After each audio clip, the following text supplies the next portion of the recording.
remember they were throwing paper in the air, and it was just this mayhem. I looked at him, I said, well, what's going on? He said, well, you know, this is where they work, this is what they do. This is what happens every day.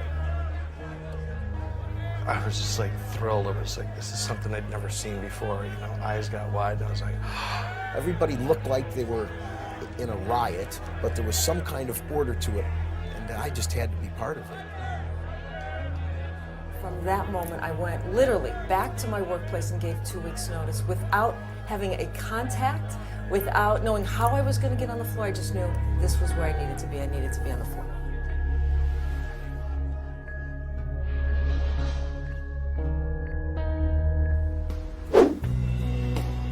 The biggest hits in the world are here in Chicago. Chicago Mercantile, the Board of Trade, Board Option Exchange, even the Chicago Stock Exchange. There's no place else that you have 9,000 pit traders all in one city. Nowhere else in the world.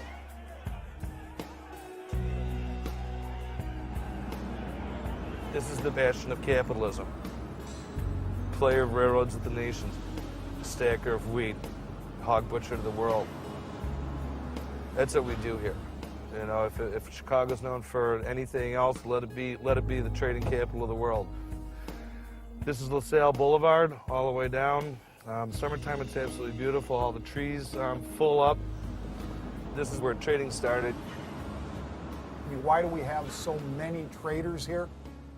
I think it really is an entrepreneurial spirit, and it's a very competitive environment. I know the guys on the trading desks in New York are also very competitive, but it's not physical. Chicago, it's physical.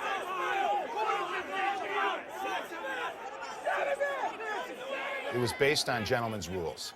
It was based on integrity, honesty, mutual respect. But the business in the pit was the furthest thing from gentlemen's rules. I mean, you saw the worst in everyone.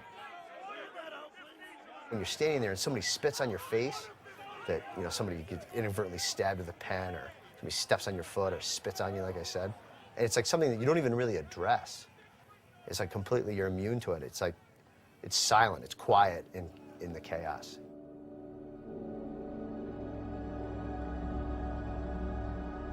The physicality in the pit was ridiculous. We got to the point where at times the pit was so physical that before the start of the opening bell, we could pick our feet up off the ground and not fall. August Doyle! 25 Kyle Stern.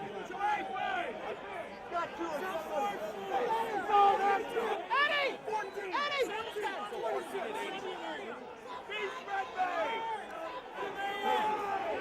Peter, Cardinal on that one. 75!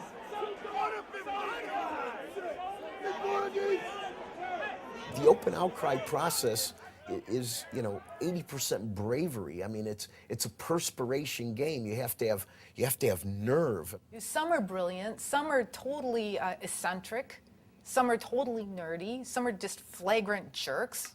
At the Board of Trade, the interview process that I had to become a member, and I remember the one question they asked me, what do you want to do? And I said, I want to make a lot of money and leave. You never found an ad in the paper. You know, it was all people who trusted you. Found a friend of the family, got you on there because you were sharp or you had potential.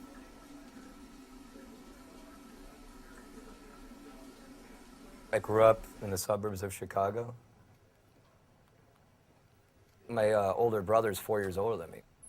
But he'd already been trading maybe for about a year or so, and he thought I'd be really interested in it.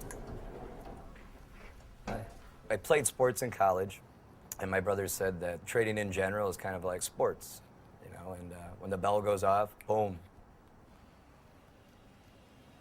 Like throwing a touchdown pass in Michigan Stadium with 100,000 people with the cheering. Just that adrenaline rush. I mean, it's insane. It's not a normal job. I mean, it's not a normal job where you're not getting a salary every 2 weeks. You don't have this health plan. You don't have your 401k. I mean, you have to do it yourself. When you've had a taste of the money, you don't want to go back to be in the corporate world. I mean, I just couldn't see myself working for a firm and just getting reamed on by a boss. Probably, seriously, I'd probably tackle him or something. I'd be like, you know, who are you? Hey, Chuck. This is Creedence Clearwater Revival. That's my acronym. This was my brother's first album, The Endless Summer. And I got it for, colorful reasons. You got your little groups. You got your Southsiders, you got your Northsiders, you got the Jewish clique, you got the Irish clique, you got the Italian clique. I'm Polish, I don't think we have a clique. You got to mesh and find your niche. There's a lot of uneducated people, which doesn't matter. The uneducated people have a tendency too to make good money. When you're in there from 8:30 to 3:15, it's all about money. One guy's misery is one guy's, profit. Sad to say, but that's true. Not that I take advantage of that, but maybe I would. By the middle of the 19th century, Chicago was emerging as the transportation hub of America. Trade routes by rail and water converged on the city, giving birth to its famous stockyards and slaughterhouses, and a town hall market that would later become known as the world's first modern futures exchange. On April 3rd, 1848, 83 merchants founded the Chicago Board of Trade. Futures trading provided an opportunity for buyers and sellers to manage their risk against unpredictable price fluctuations. Too many cattle this year? Well, the beef prices are low. Drought in the Midwest? The corn prices go higher. If both the buyer and the seller can agree on a price ahead of time, we call this a futures contract. This agreement allows them the opportunity to protect themselves against paying too much or selling for too little. So who are all these guys yelling and screaming, and what are they doing? As the exchange grew in popularity, at times there'd be more sellers than buyers, or a demand with no one there to meet it. Entrepreneurs saw an opportunity to take advantage of this imbalance, working in the middle as both buyer and seller. This allowed them to profit by speculating with their own money while filling a vital need for market liquidity, or the ease with which goods can be bought or sold in the marketplace. These early speculators became known as local traders. As their role expanded over time, they became major players on the trading floor. In 1981, the Chicago exchanges introduced metals, energy, currencies, bonds, and stock indexes, attracting more interest than ever before. Soon, calls were coming in from all over the world. The modern local trader might trade hundreds, if not thousands, of contracts in a single day, often getting in and out of trades in seconds, each time risking their own money in the hopes of profiting as they hold their own against the expanding market.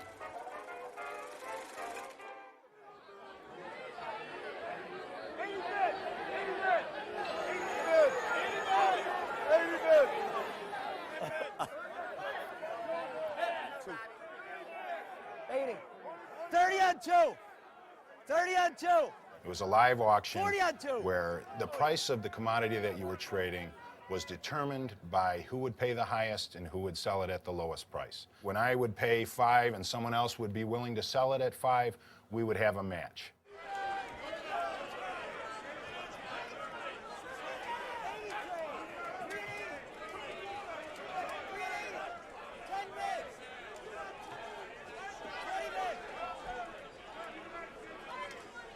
We would acknowledge it, check it in the pit by saying, I bought so many contracts from you at this price, and then we'd write it on our cards. We'd end up handing in our cards to our clerks, and the clerks would take it to our clearinghouse. Yellow coats were designated for clerks. Other than that, all the different colors and different designs that you see down there was to make you stand out among the crowd.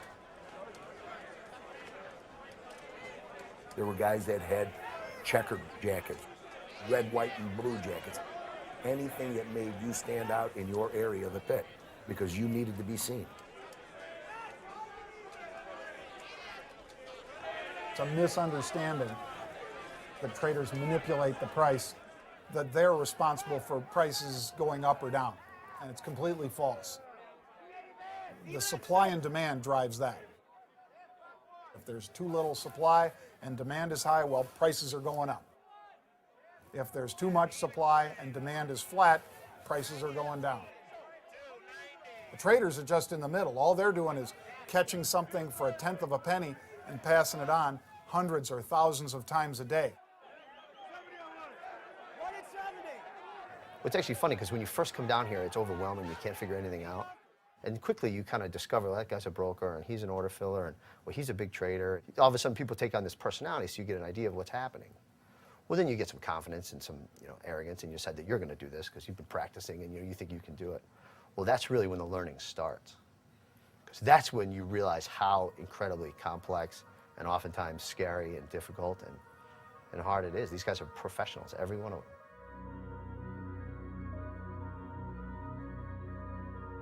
Each and every day to go in there, trade your own rent money, not know whether you're going to make money or not, is terrifying to a lot of people. And I found it to be very, very scary. I don't have any clients. I don't have any customers. And it dawns on you, nobody trusts you to do what you do except your family. And so in a lot of ways, I'm a hedge fund manager of my own family's worth, money. And they trust me not to fuck up.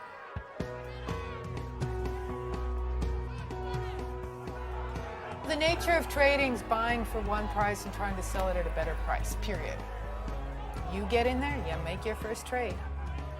If you get whacked 10 times in a row, you pick yourself up by the bootstraps and you do it again. We started at 7:20. By 7:30, we were dripping wet of sweat. Fortunes had been made and lost in the first 10 minutes. Everybody had their ups and downs. I had bigger swings due to the size I traded. It really depends on how much you put on. A five-tick day, a five move from 1 to 6, you can make millions of dollars depending on how much you put on. 100 lot, if you put 100 lot on in the euro dollars, it's worth $2,500, okay? There are guys that have 2,000 lots on. So, you're talking about $200,000 a move, one tick. So it moves 5 ticks, you're up $1 million. If it goes 5 ticks against you, you're down $1 million. If you traded a few contracts at a time, your risk was limited. If you went and took on the market and bought everything available, your risk was enormous. There were traders that went into the pit every day and risked a house. It wasn't unusual for guys to be making 20, 30 grand a day. It wasn't unusual for them to be losing 10, 20, 50,000 a day. And a lot of times you did that on one trade. Whether people like to admit it or not, this is a form of gambling. How is it not? If you buy a stock, you're buying the idea that that stock's going up, right? I mean, that's what we do, and options are the same way. I mean, there is a gambling mentality to what we do down there. It's gambling to go down there every day because you are risking something. But the rewards were phenomenal. If you took the biggest risk, you're either going to get crushed or you're going to be the happiest man on campus this afternoon. I think somebody once said that floor trading offered blue-collar guys a chance to get in with the big boys. Commodity trading only has 2 purposes. 1, to make a lot of money. 2, to manage a lot of money. And the faster you make big money, the faster you can do things with your life. And I think that's what it's allowed me to do. The numbers for successful guys are fleeting because you're only as good as your last trade. It's what you don't lose. It really is. I mean, there's been guys who've made more money than me, but for some reason or another, it was taken away. And so I think the more successful trader is a guy who can keep it for, to the 10th, to the 9th race. The good traders know when to make money and leave. I tell you, I went to work every day. And when I wasn't at work, I was a miserable human being. I mean, without a doubt, I wanted to be back at work because I knew how much money you could make. And so when I go away on vacation, it didn't matter what I spent because I knew I was losing more not being at work, And then somebody said, but you could be losing money. And I go, you never think of it that way. Everything can be traced to being around the best traders in the free world. I would watch these guys trade in my pit. And I would say, if they're buying, I'm buying. If they're selling, I'm selling. But I also wanted to see, was important to me, how they handle a loser. It's not what you make, it's what you don't lose that determines how much money you have at the end of the year. I would watch these bigger traders and I go, how do they handle the stress of having a losing trade? What do they do when they have a losing trade? I literally just learned by watching the most successful people in the world. Certainly the numbers that come out of these places, how much money people make, can be staggering. Yeah, my assistant, who's pretty junior, she makes a little bit more than my brother does. My brother's a cardiac anesthesiologist. My assistant is 3 years out of college and likes to drink beer. You had a bunch of young kids making more money than they knew what to do with, and they found things to do with it.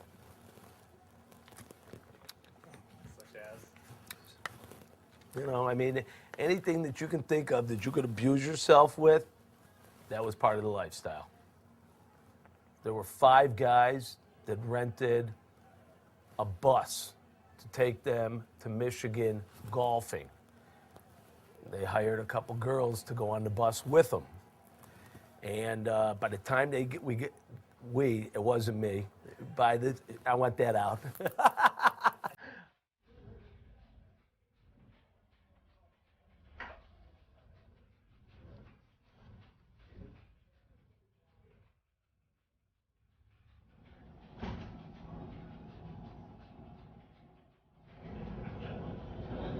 My primary over-the-counter customer base was made up of traders.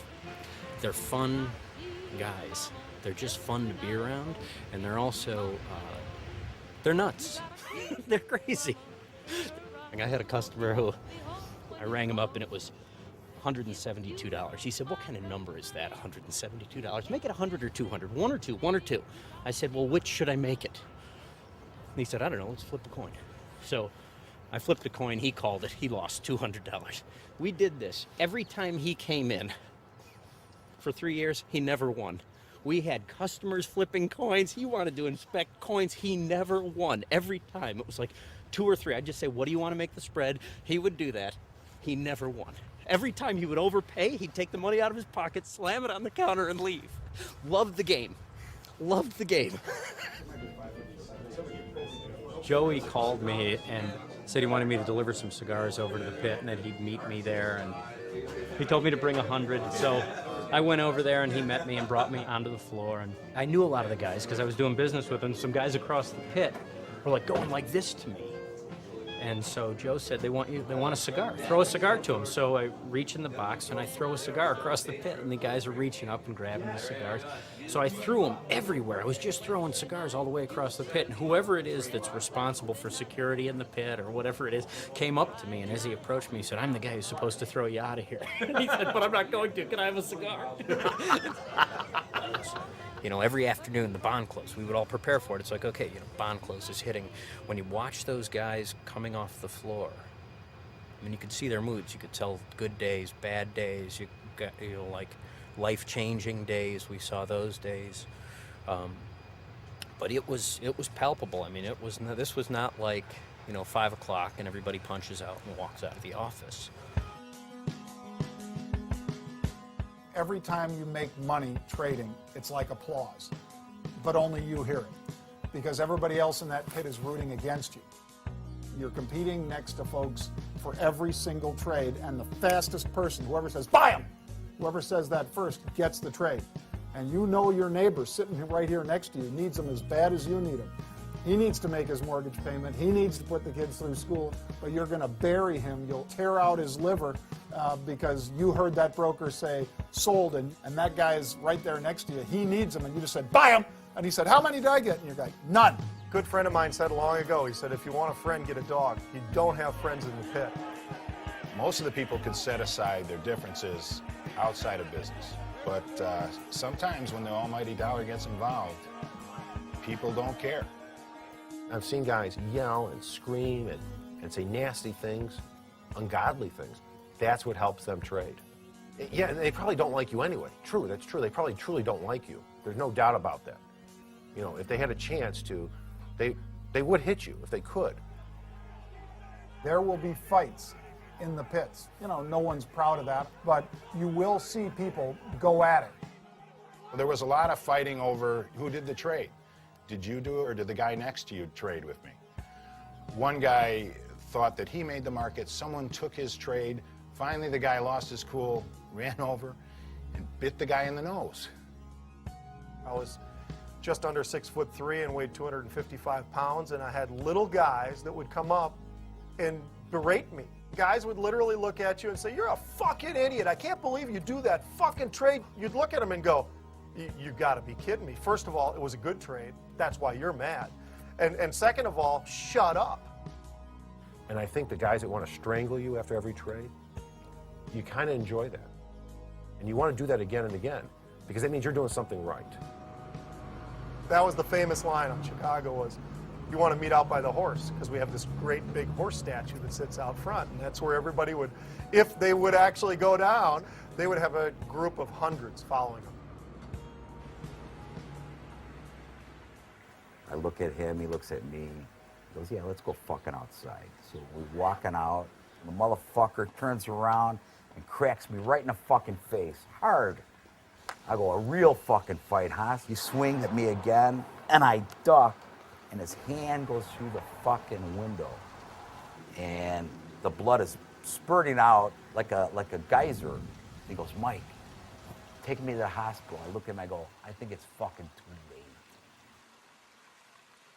A lot of us have come from no education backgrounds, really, other than high school. You know, we all started trading young. Nobody knew anything. I made like $2.5 million in 5 days of trading. It's a pure business in theory, but you know, when there's so much money and things like that laying around, you know, you actually see what somebody's really like.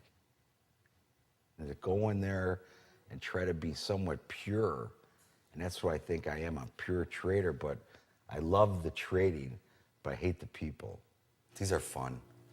This thing's on rollers. So you know you're twisted when you do shit like this. You got problems. They're so big, you can't believe it till you come up to them, see how big an animal is. You know, they think, "Oh, it's a giraffe." Everything's dangerous in Africa. Everything. Because everything's used to being eaten.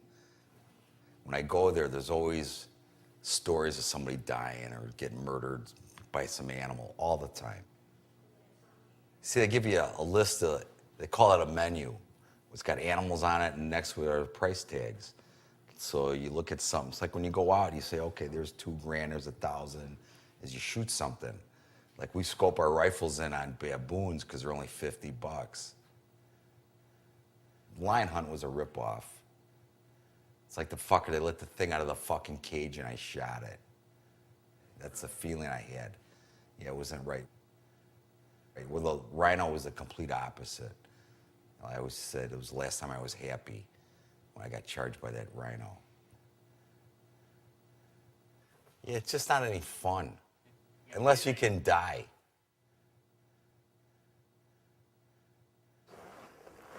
But you need the heavy caliber for those big animals. Nitro explosives. Oh, it's such a gas shooting this thing.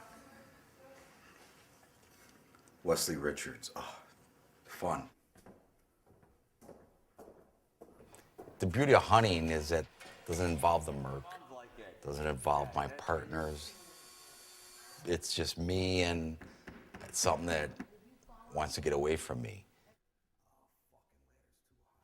In this business, you have to be a street kid and a business person because there's too much money involved. 25 years of trading, it is really a living hell if you're not one of them. And I've never been one of them. The whole power of the 150 years of the futures industry in Chicago, which is where it started, has always been the broker. The broker is the one that has the orders that come in for all outside customers. If you're in with that guy, you can count on making a living every day of your life. It's a game. You know, it's who you know, who you grew up with, who you married, who's your friend, all that shit. I would have been way more successful, way more. I couldn't even tell you if I could bite my tongue and learn to play the game a little, like dress like this every day when I'm in my 20s. Fuck. I was a fucked up little jagoff. Look at this, motherfuckers. The beauty of trading when it's really going, it's a rhythm. You're just doing your thing. Problem is when it slows down sometimes, you start thinking why I should do this trade, why I should buy these, why I should sell that. And anytime anybody thinks, you're usually pretty fucked. I call the market a big whore. The market is a whore. It's out to fuck as many people as it can. That's its job.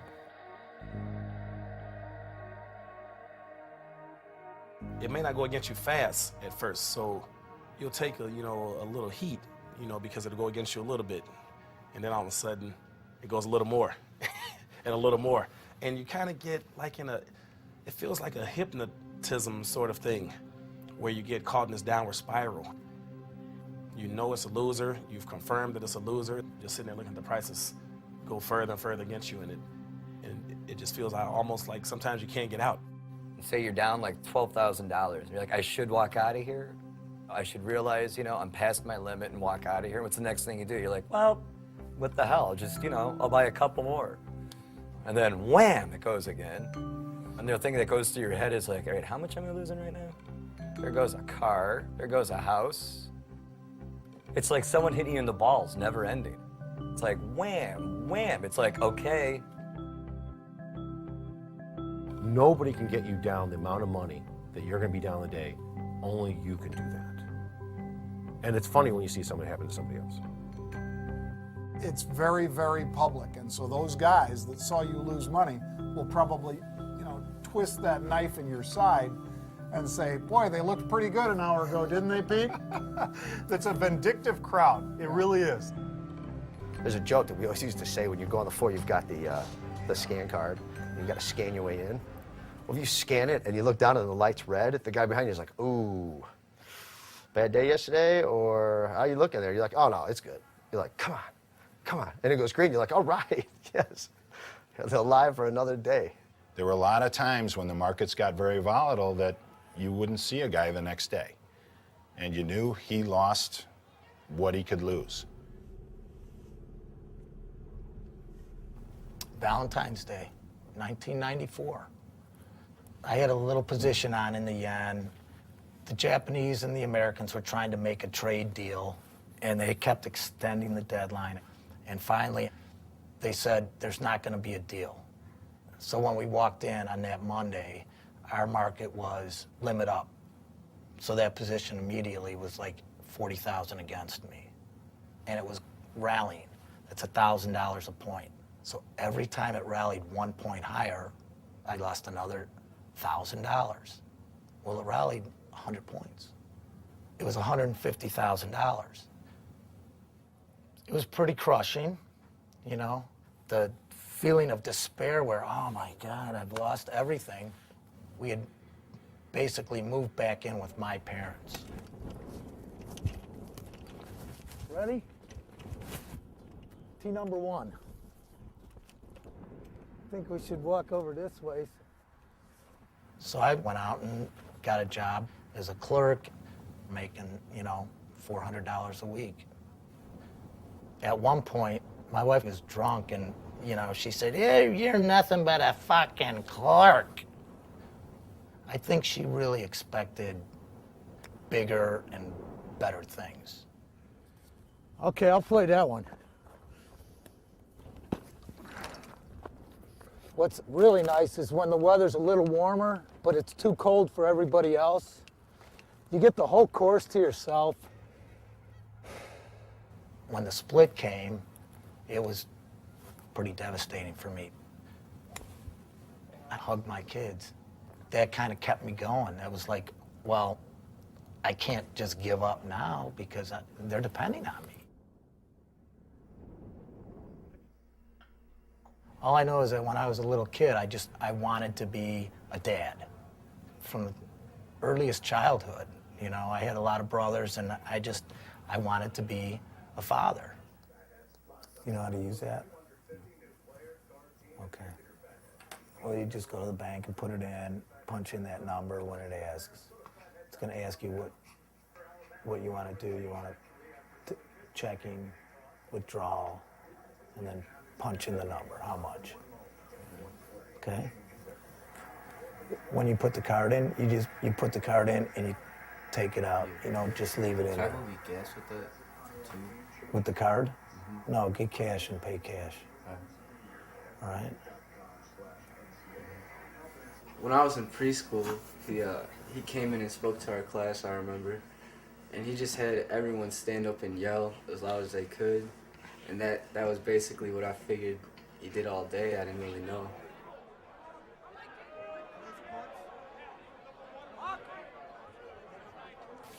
It's rough. Our markets are real thin, and it was just a tough week. By the end of the week, I was asking people, you know, how are you doing? How's it going in there for you? And every one of them was just like, it's brutal. It's brutal in there. I'm on with 3 brokers, so I have 1 broker on my right, 1 on my left, and I'm on the headset with a 3rd broker. Sometimes I have to flip the headset and say, hey, you know, can you hang on a second? I'm getting my asshole ripped open right here. I'll get right back to you as soon as I get, you know, it's like that.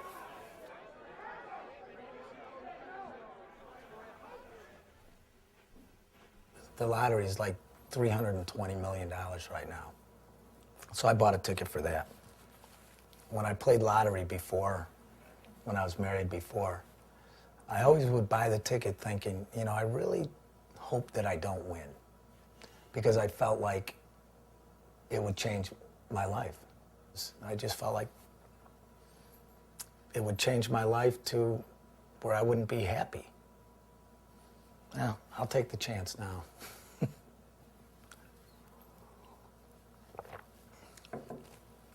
And you will have a big loss. And it's how fast did you cut your losses when you started to incur those big losses, and then hopefully you didn't have something like a drug addiction, an alcohol addiction, which break traders down. And there was an incident where somebody had dropped drugs, yet nobody, and everybody's looking at it, and nobody would pick it up because nobody wanted to, you know, be incriminated by what was going on. So everybody's sitting there looking at the drugs, nobody would pick it up. Drugs and alcohol is a horrible stereotype of this business. I think that the high-strung type A people, you know, gravitate towards that, whether it's this industry or the sports industry or the film industry or, you know, insurance. It doesn't matter. I mean, those people, I think, you know, that's a functionality of the personality, not necessarily the industry.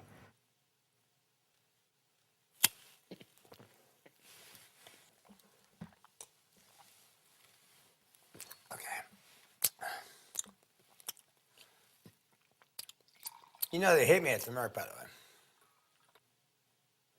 All I know is when I first walk in, every mother, can I say fucker, has a Rolex on their hand. And it's and I'm like, I'm looking at it. That's all I could think about when I first started trading. Everybody's got more on their wrist than I got in my account. I thought it was just like, you know what, I could beat these guys. And I swear to God that 99% still don't get it. When you win, you start betting less. Bet more. I mean, there's one roll that you can make $100,000 off.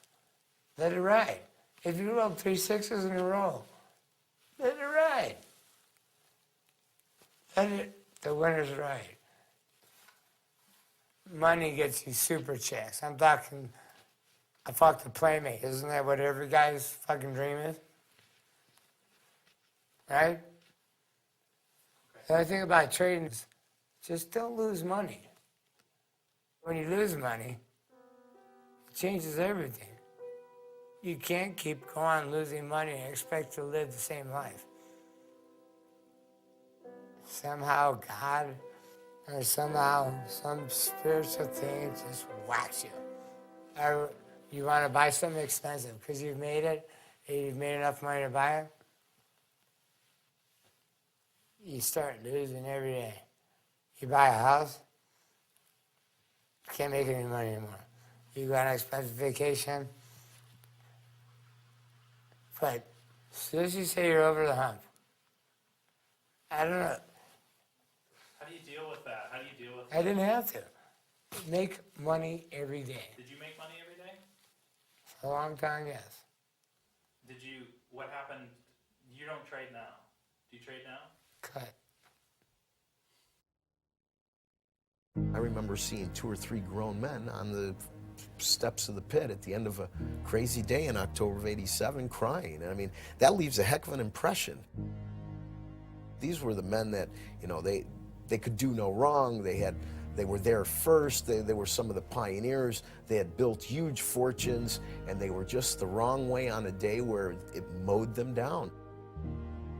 Because of what can happen and how much money they can lose at a rapid pace, the stress level was too much for some of the guys who actually took their own lives. And these guys were married with kids.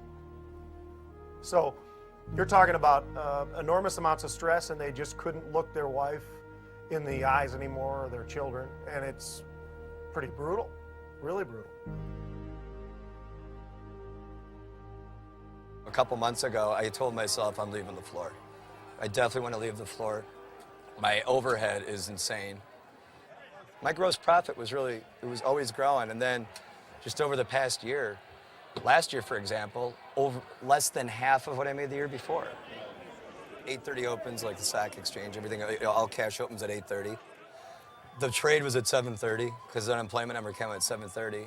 And so I missed that move, which if I was on the computer, I would have had a chance of trading the number and probably been done at 8 o'clock. Instead, you know, I got to stick around and wait for a move later on in the day, hopefully.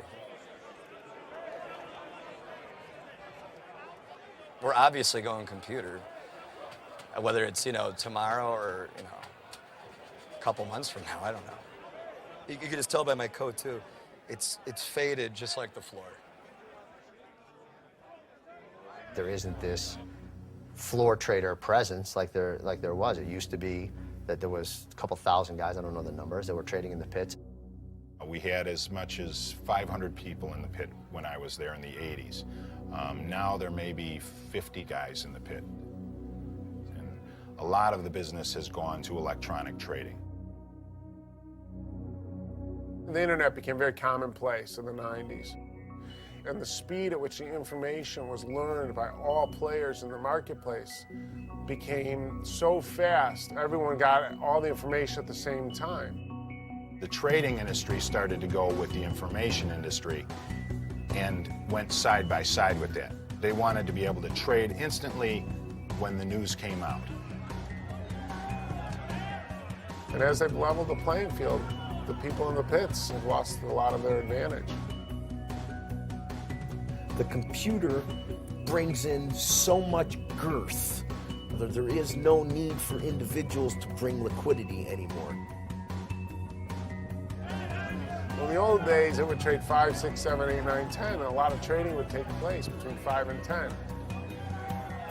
Nowadays, the market instantaneously changes price from 5 to 10, and there's nothing in the middle. And as the markets have gotten more sophisticated, the customers know where things should trade. The traders in the pit that just bought and sold in a short-term buy here, looking to sell it in the next few seconds at a better price, those people, the opportunities aren't there like they used to be in the pits.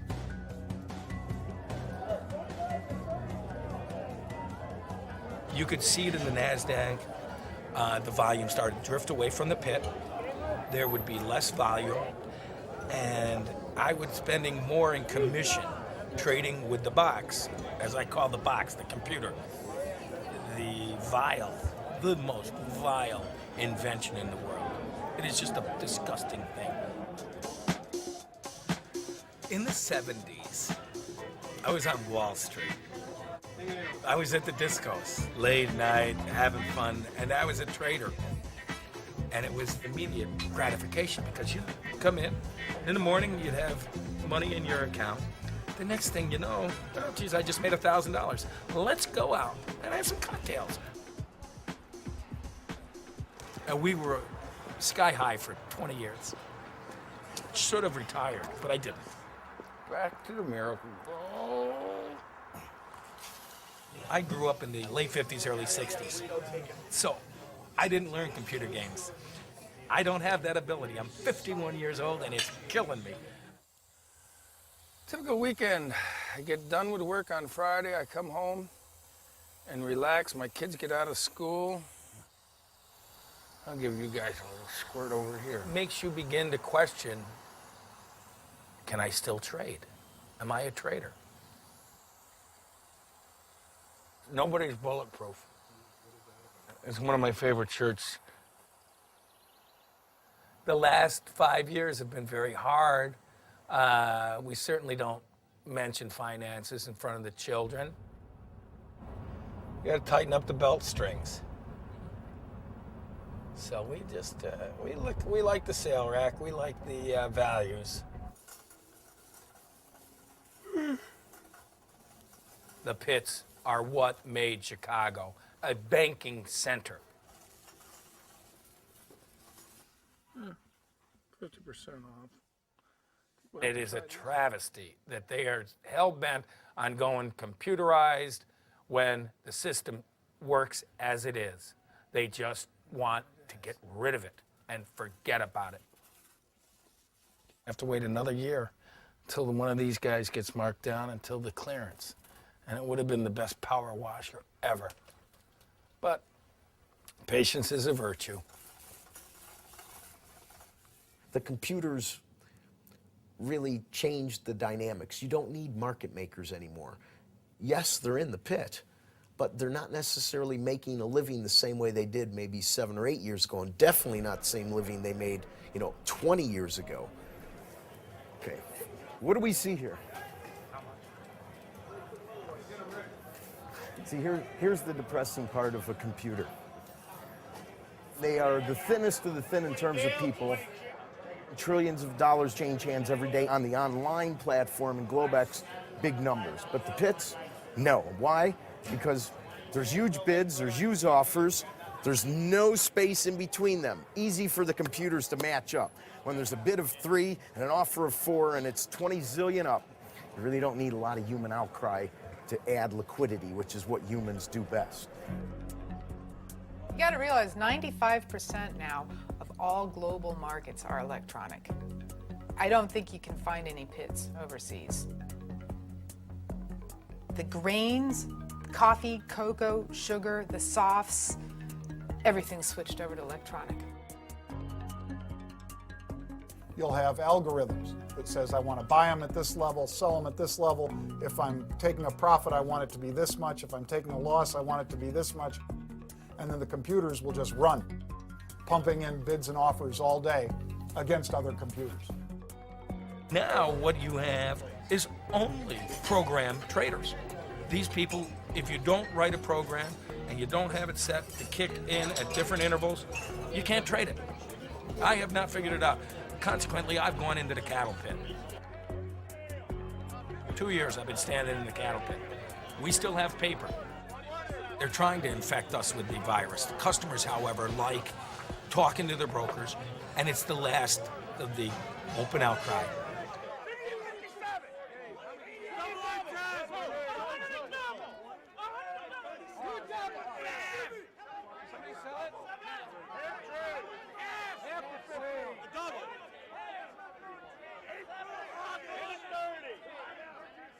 I think one of the biggest reasons some of those cowboys made so much money was that they were excellent at reading people. You're picking up the clues of the brokers' faces, you're listening to the volume, you're hearing the noise. You can determine the fear level in the marketplace. But when it changes to the screen, you just see prices, you see numbers flashing back and forth. This is the life and the times of an upstairs trader. We just sit here with no exercise. You have to understand that I was in this incredibly stimulating environment of being on the trading floors for a number of years. I think there were 4 women on the entire exchange floor, you know, and it's like you're down there sink or swim, you know, you're in there with a pit of guys, you know, all sweaty armpits and everything, and I'm just trying to open my mouth to buy or sell a one lot. That's how I started. That's our exercise for the day. So to then go to an upstairs office where you have none of that, no sensory input whatsoever, and it's a learning curve too, because it's like an old dog trying to learn new tricks here, you know? You make your share of mistakes and, oh, I didn't mean to hit buy, I meant to hit sell, you know? Little kids grow up with these computer games and just take it for granted. It takes a while to learn. If you're trading multiple markets, it's impossible to monitor all this stuff technically for more than, say, 1 or 2 markets at a time. My eyes are right there.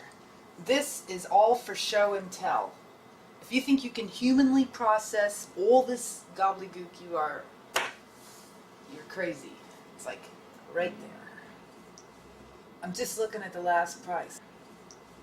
So 99% of the time, I'm just watching those go from plus 25 to plus 30 to plus 25.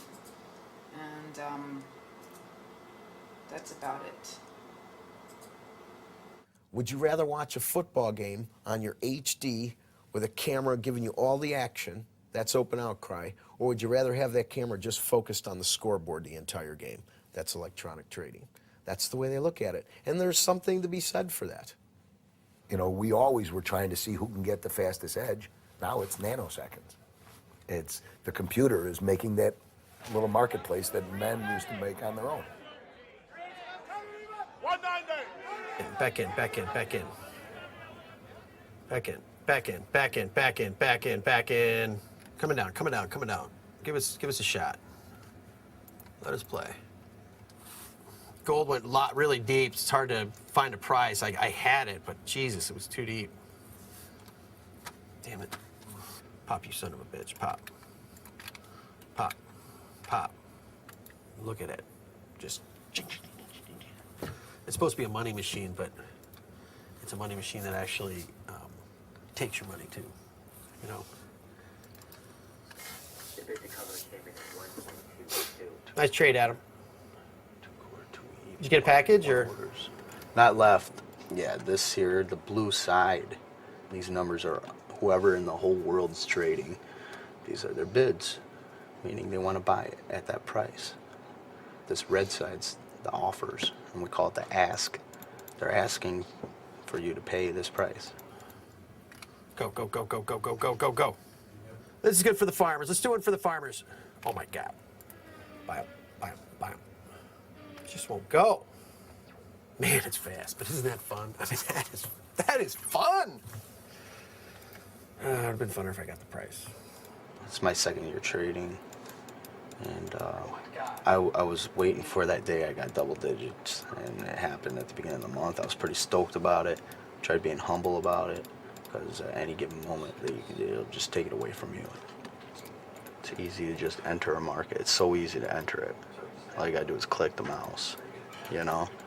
If you're having a good day and you just think like you can kill it still, and then all of a sudden you're chasing it, and then you're losing it, and then you're pissed, and your emotions take over, and that's mainly the problems that people have with trading, is controlling their emotion. That's why now people make computer programs and plug them in the market, because it can't get emotional. The emotion's built into the program, but that's already structured. So it's structured to kind of control its losses, and if it's wrong, it gets the fuck out. The analysts come in, these technical nerds, rotten people that all they're doing is putting logarithms and algorithms and monkey rhythms, who knows? It's a bastardization of the market, because economic news comes out and the market should go one way, and it doesn't. Now, there's only one reason for that. The computer programs are set the other way, and the markets don't react normally. I made money for 18 years in a row, and then I lost money for 3 years in a row because the computer was trading. Now, did the markets change dramatically? No. The market still moves up and down, but the computer makes it impossible for a trader to trade. The basic principle is that one person should not work with the computer alone. Generally, there should be two programmers who should work in pair, so they constantly, review each other's designs and code. One person's talking, one person's typing. So like I'm typing, I'm thinking through, and he's saying what's going on. Reviewing in real time. Right. So we're adjusting as we're typing. That becomes. These people have programs. They say it's a wonderful system. There's no hijinks in it. I think that these people have hacked in and figured out how to run the books. Late at night, somebody's playing the game. Do you want to introduce everybody, or sure? We've got Phil, who is a nuclear physicist out of Argonne. Hello. And then we have Raja over here. Hi, Raja. It's like our How are you? super high-end back-end. Super high-end back-end programmer? Yeah. This is Rama. Hey, Rama. Hi. How are you? I'm fine, What are you doing? Again, backend, high traffic systems. What do you do? I worry. He is our full-time warrior. I'm the full-time warrior. Larry has done a tremendous job in bridging the gap between technology and the brokerage world. Larry used to work on the floor himself and has taken all that knowledge he's gained over decades and been able to communicate it to all the developers here. When we talk about world domination, yeah, you always want to have one of these around.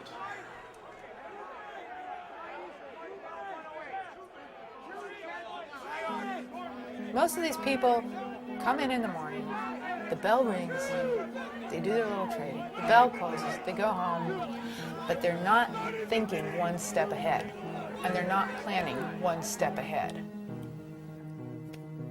Very few businesses will survive being run that way. Where is your business plan? Where is your forecasting? Which markets are changing? Where is the opportunity? Where's the technology to take advantage of? They haven't learned to adapt. You got a case of Darwinism here, I've been wanting to get in the computer, but I've been forcing myself to do trades I shouldn't be doing, meaning trading bigger than I should. Putting more chips on the table when I should be taking away chips. That pit just sucks you in the big contract. And it takes you into that realm where you should be sticking to my guns on what I do, but I get away from that when I'm in the pit. For people who have the money to make the transition, great. But for me, no. Every time I think I'm there, it's like I get slammed. It's just been it's been such an uphill battle right now.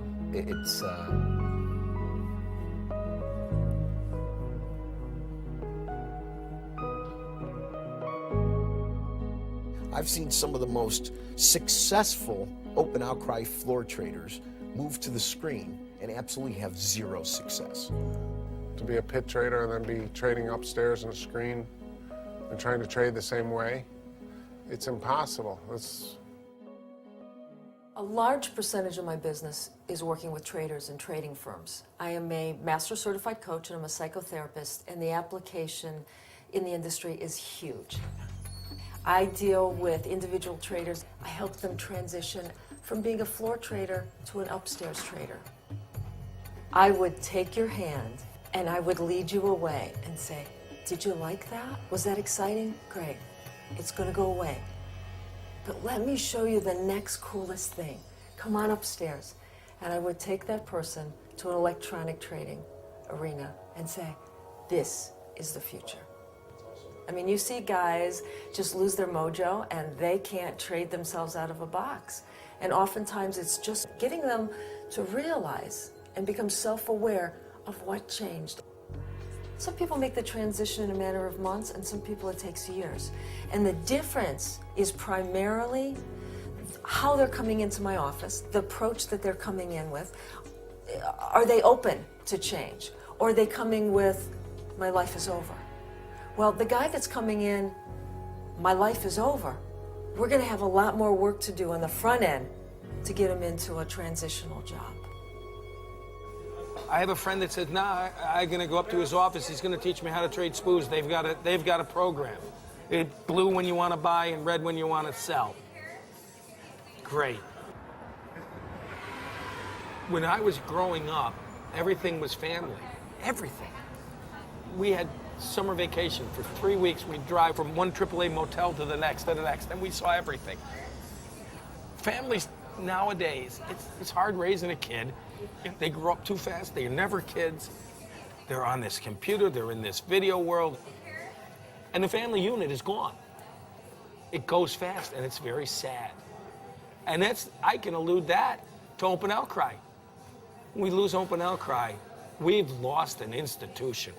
Oh, did you ever think you'd see that on a door? Very huh? nice, very nice. This is my little new world. It's a beautiful world, but it's a computer world. Do you enjoy computer life? I'll tell you what, I have never been happier. I hate email. I hate computers. Well, I don't really know how to respond to that. I believe Open Outcry is the most honorable and the most efficient trade in the world. It's a new game. It's a new world It's order. a crappy game. Well, I mean, if you were making a fortune trading electronically, it wouldn't be a crappy game. I wouldn't enjoy it. There's a misconception that the local trader can no longer compete with the black boxes or the algorithm guys. I You know, can't. first of all, they got to be right to market too. I've traded for 30 years, and I know markets. It's a different feel, okay? So it's like It's not a feel. It's not. let me propose point. this analogy. You're a musician, but you're trained in classical music. Okay. All of a sudden, does that mean you can't play jazz? That's arrhythmic? That's atonal? Sure you could. You prefer the classical music or whatever it is. The market is like a symphony.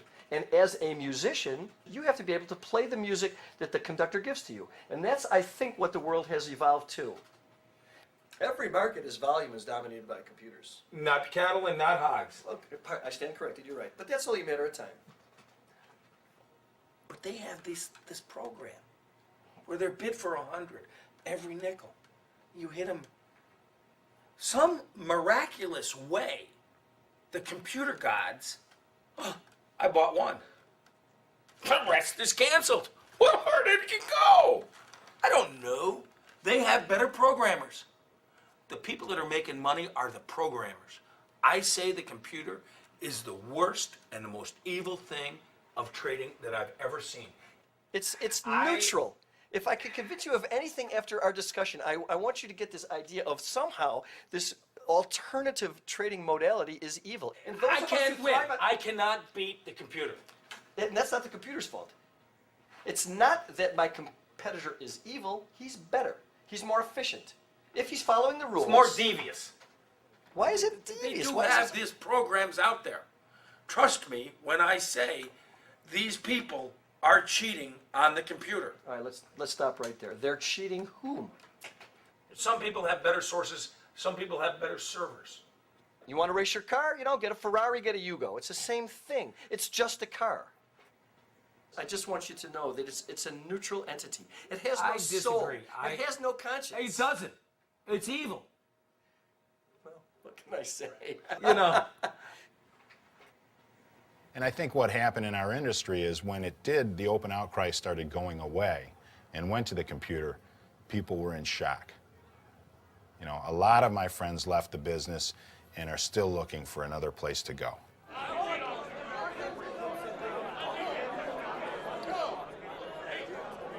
When they're giving the evaluations, right out here in the 7th floor, the supervisor's offices, everybody's going to the supervisor's office. When they sent me down to the 4th floor, I knew something was wrong. I almost had like an implosion inside. I started to tear. I started, grown man, I kind of knew it. I kind of expected. You can see that there's not a lot of stuff going on. But for some reason, thought that I would be able to walk out the door when I wanted to. I wish I had more talent. I wish I had more talent. I wish I was more adaptable to the situation, but I realize that I'm limited in my services here. But when the electronics came, they take the best. And I'm not saying I'm bad, but I'm not the best. I know that. I'm limited. A 16-year ride isn't bad.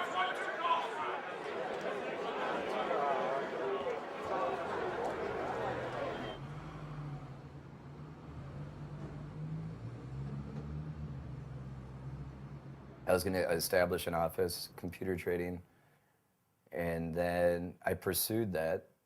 And then during that, the markets were horrible. Great excuse. I was horrible trading, and yeah, that was totally thrown on the back burner again. In a year, I want to not be living in Chicago. And hopefully I enjoy where I'm going to go visit out west. And if I enjoy it there, that's where I plan on residing.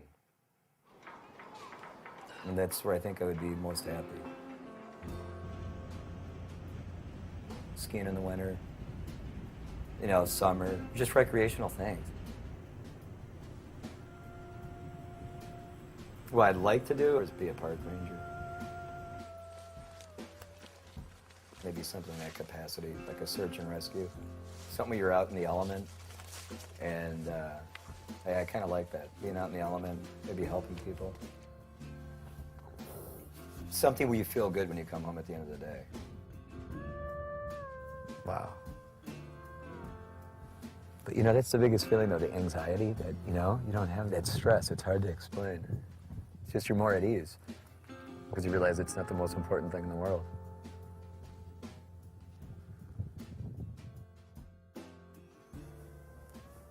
I don't know if you noticed how the house is kind of cool. I could never keep the house this cool when I had the wife and kids here. You know, we'd have to have it on 72. And then when Bobby comes and stays for the weekend, I'll turn it up a little bit, you know, for him. But during the week when I'm here, I just turn it down and my bills are like nothing. I'm very happy, comfortable here. When I come home from work and there's nobody else here, this guy doesn't leave me alone. I can't go anywhere. I can't go from room to room, wherever. Right?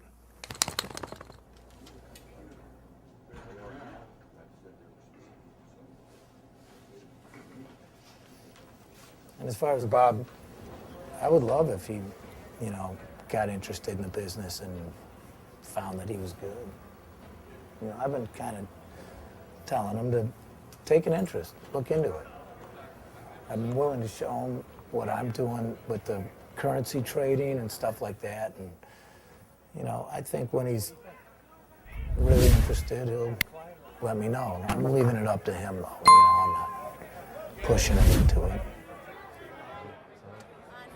What's going on? Good. Remember my son Bobby, right?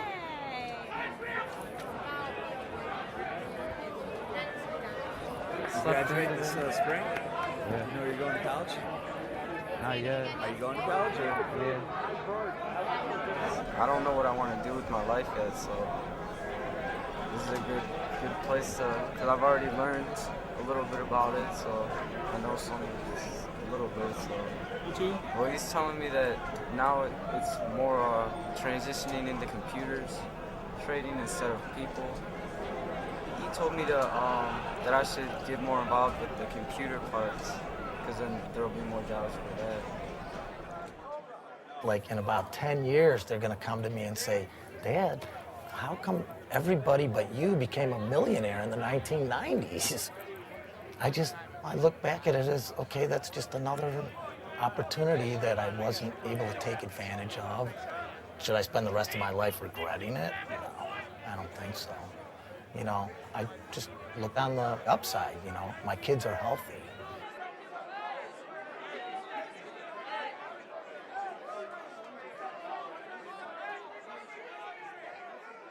It's hard when you've been doing something 25 years, making good money, and then it just stops. Not because of anything you did, it just stops. It's actually 87 because I got my 003 badge on. Yeah, right during the crash. What pit is that? S&P pit. 1, 2, 3. He's dead. 3. He's retired. He's shot. That's why I got into the casino business. I wanted to get out of this whole business. I always loved kid stuff. And I always collect little. I just like kids. It's weird. Kids and warriors. These are great kids' moccasins. The only reason I've gotten this far is because I've been tortured my whole life. As a child, I was tortured from my alcoholic father. That's what I got hit in. That's what's a little left of my motorcycle. I was coming back from my daughter's soccer camp when I got hit. This is the good stuff. And I was being followed by another parent. And he came out while I was, laying on the ground. When he saw me, I was bleeding out of my mouth, my nose, my ears, and my eyes. Because my head was blasted open. I was just, I was dead. The firemen, he knows some of the firemen, they said, this guy's done. This business was perfect for me. It's a real test on your own character because the greed and the stardom and all that bullshit that goes with the money no squirrels today. Eats a lot of people up, and it spits them out. And one of the brokers, who's been down there as long as me, or even longer, he goes, boy, it was a good run we had. I said, a run? Fuck you, a run, motherfucker. A run is something like when it's just, I got this job and they keep paying me. When I go down and go to work, ain't no fucking run. It's fucking, this is like going to the mines every day. Oh, fucking people. It's just...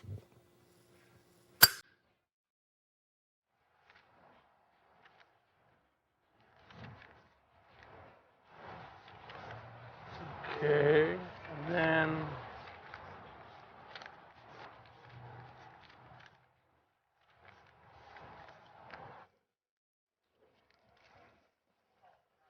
yeah, big dog.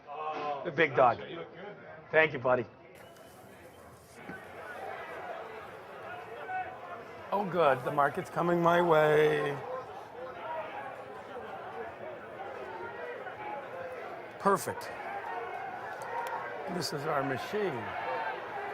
We change the months, we put orders in and out, and then we get the execution logs. Geez, I bought all these up a lot higher than where the market is now. You name it, we got it. It's a crazy, crazy world we live in. All right, now, I'm gonna go into the pit and trade.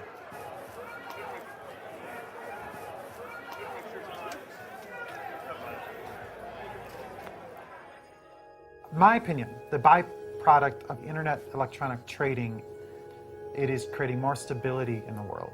Stability meaning sharing wealth, but also sharing resources.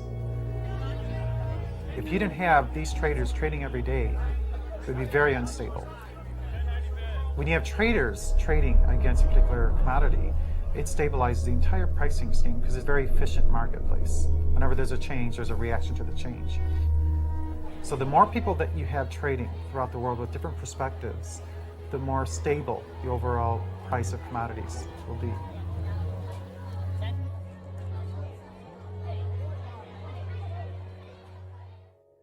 Good evening.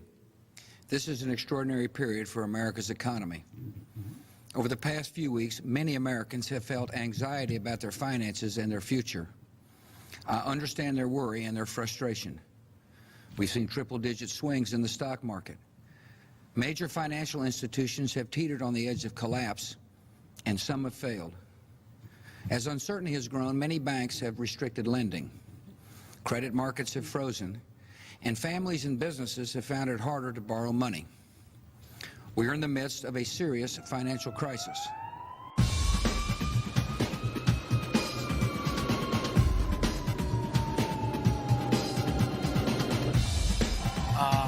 Yeah, it's 350 points down in the Dow again today after, you know, it was positive several times. The S&Ps rallied 50 points in the morning and ended up down 30, and the markets are under extreme pressure.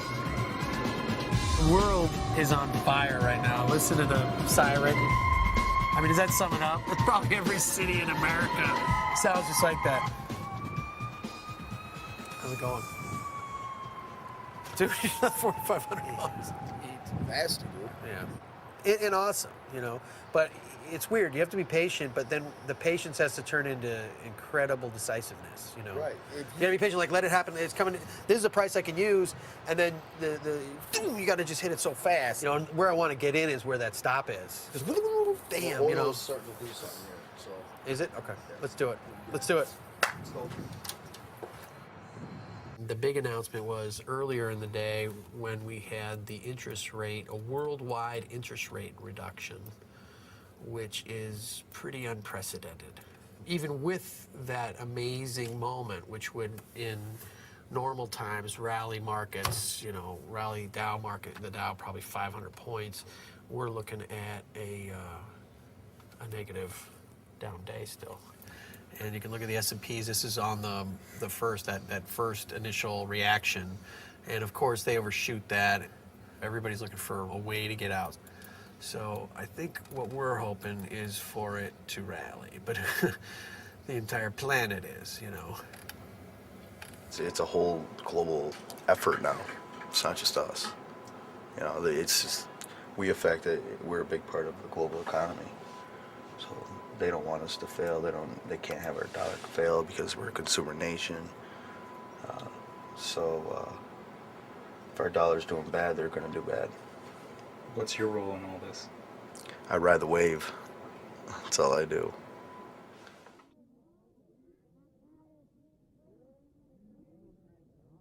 You know, it's funny because I look back in the 80s and 90s, traders were the kings. The back office fellas and the computer boys, we would laugh at them. And they got their revenge.